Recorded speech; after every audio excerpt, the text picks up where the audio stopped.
आणि आता पाहणार आहोत टॉप 9 मोठ्या बातम्या।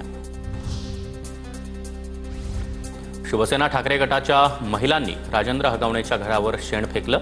मुळशीच्या भुकुम गावातील हगवणेच्या घरावर ठाकरे गटाच्या महिला आघाडीचा मोर्चा।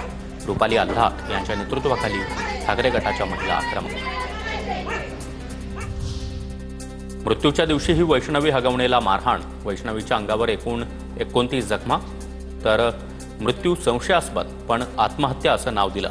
त्यामुळे पोलिसांच्या कार्यपद्धतीवर प्रश्नचिन्ह। सुषमा अंधारे यांचा आरोप।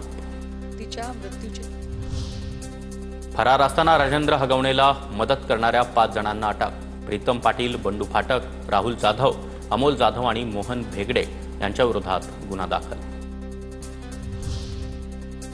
मुजोर हगवणे पिता पुत्राचा नवा व्हिडिओ व्हायरल। माझ्या बापाच्या जीवावर हवा करतोय, व्हिडिओमध्ये उल्लेख।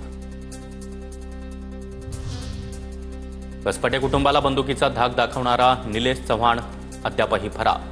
पिंपरी चिंचवड पोलिसांची 5 पथकं निलेश चव्हाणच्या शोधासाठी रवाना। पुणे, गोवा, कर्नाटक, गुजरातमध्ये निलेश चव्हाणचा शोध।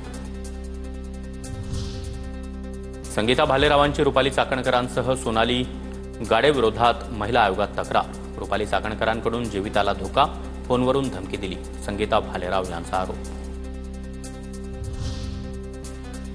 चाकणकरांचा फोन बंद असतो, तक्रार कुणाकडे करायची? मनसेकडून पत्राद्वारे राज्य महिला आयोगाची मुख्यमंत्र्यांकडे तक्रार। महिला आयोगाचा टोल फ्री क्रमांक सुरू करण्याची देखील मागणी। पुण्यात राज्य महिला आयोगाच्या अध्यक्ष रुपाली चाकणकर यांच्या विरोधात आंदोलन सुरूच। चाकणकर यांचा राजीनामा घ्यावा, शरद पवार गटाच्या महिला आघाडीचं मुख्यमंत्र्यांना पत्र। पुण्यात वैष्णवी हुंडाबळीवर 2 ठिकाणी मराठा समाजाच्या बैठका। 15 दिवसांमध्ये आचारसंहिता ठरवणार। बैठकांमध्ये अनिष्ट प्रथांवर बहिष्कार टाकण्याचा देखील निर्णय।